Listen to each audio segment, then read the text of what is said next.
What happens if you make a sky base in 99 nights in the forest? Well, not only did this YouTuber do that, but he also survived 1,000 days. He first spawned in and started chopping wood, which he then put into his fireplace. Once the map was upgraded, he started exploring the map and gearing up so he could start on his sky base. Now, it was time to make a path up to the sky. So he built this grass block that was 6 to 7 feet high. Once he was high enough, he built this little platform where he first placed down all the beds. Next, it was time to add walls all around so he didn't accidentally fall off. So far, it was looking amazing. He was getting hungry, so he made a sky farm for food along with a fuel dispenser. Then something insane happened. But quick, get me to 100,000 followers. Finally, after decorating it with furniture, the sky base was complete. And that's...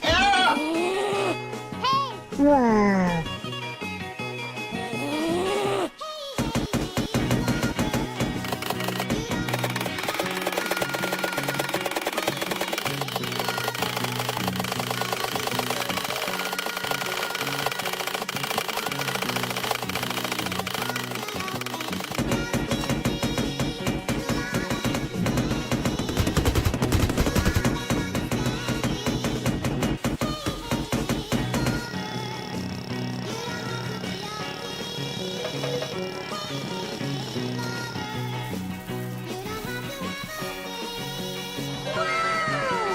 Wow.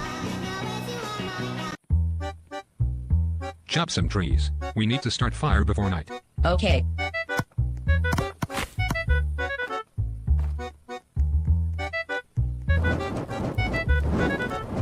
Five minutes later. We need to hunt, or we are going to starve. Yes, I'm hungry. You always hungry.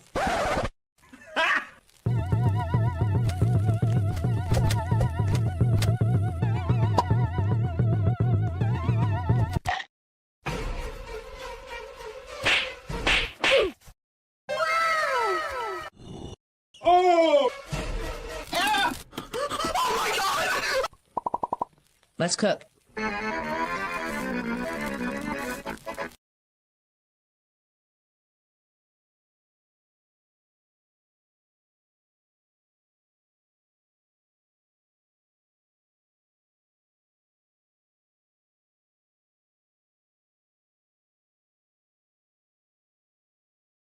What happens when a noob joins 99 Nights in the Forest? First, he will join an almost full game, cause, you know, newbies don't want to play alone. When he is loaded into the game, he will look around in confusion. He has no idea what's going on in the meantime, so he asks what this game actually is. His teammates explained the game to him, and then newbie started his expedition right away. He cut down the tree like a good boy, and tried to cut down a bigger tree, if he knew. Then the night was approaching, and newbie didn't have an idea where his base was. He thought that he's cooked, but luckily a teammate found him and brought him to the campfire. Then it was day 2, and newbie found an abandoned house. He spotted a chest and decided to open it. No! Newbie came back from his expedition and he saw a girl laying weirdly on the ground. She was begging for help, but what did newbie instead?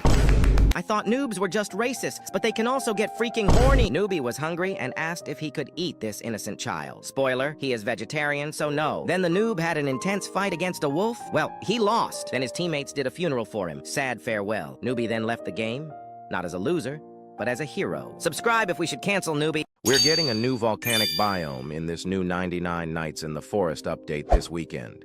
On the event page, it shows the volcanic biome Part 1 update, which will replace the snow biome for the next 2 weeks while they introduce it, and then it will be random. Meaning that if you spawn in a match, you can either get the volcanic biome or snow biome, which is interesting. This update will bring new challenges and a new fortress, it seems. Seeing that we're getting Part 1, I would assume we will get a new entity for Part 2 of the volcanic update like we did for the snow biome update with the owl. Hopefully we do, and maybe we can find clues and hints around the map. Also, the update will be Saturday 1 p.m. Eastern Time. Not sure if we're getting an update party, but be there 12 p.m. Eastern Time for the update party as well. We're finally getting a good update after getting some boring updates like the decoration update. Not gonna lie, it wasn't anything to do. But are you guys ready?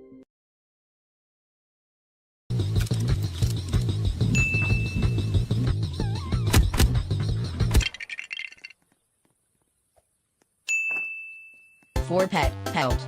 Let's go and get all items. I got more than everything.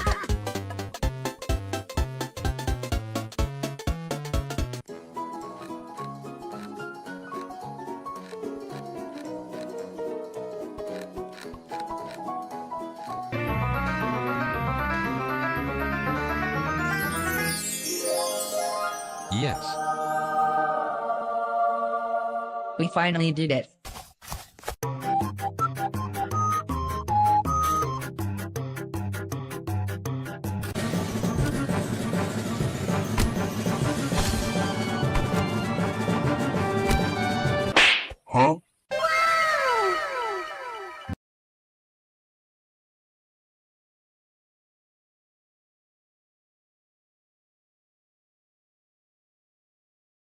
It was another day in 99 Nights in the Forest, and the second I loaded in, I realized something terrifying. My teammates were complete noobs. The first one? Yeah, he tried chopping me. I'm not a tree boy. And the other one? I don't even know. He was hugging trees. Maybe he was trying to get energy from them. Who knows? But I knew one thing. I had to carry them. So of course, I started farming wood for our base. But even that was impossible, because the noobs kept trying to chop me down like I'm some kind of oak tree. I thought it was over, no chance of survival. But then it happened. The deer monster appeared. The poor little boy just ran straight at it, swung his axe once, and the deer ran away. Maybe this guy had potential after all. Then one of them cried that he was starving. So of course, I went hunting, brought him food. He ate like 5 hours straight, and suddenly he was the happiest man alive. So me and the boy went off exploring. But then we noticed that the other noob died. I wanted to revive him, but nope, he rage quit. Gone. So now it was just me, one hungry noob, and a random girl in the background who didn't even care about anything.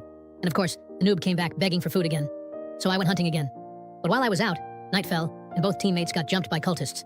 When I finally found the noob again, he was already dead. No bandages either. So I put him inside this tiny shack to keep him safe, then went on a mission to find bandages.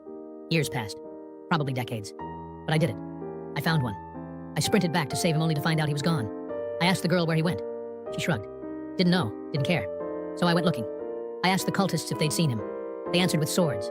And then I saw it. A giant building, glowing with gems. The noob had to be inside. So I walked in. And yeah, it was a trap. I woke up hanging upside down in a rope trap, with bears waiting below me. And just like that, I died. And the moral of the story? Sometimes, it's not the monsters, or the cultists, or even the bears that destroy you.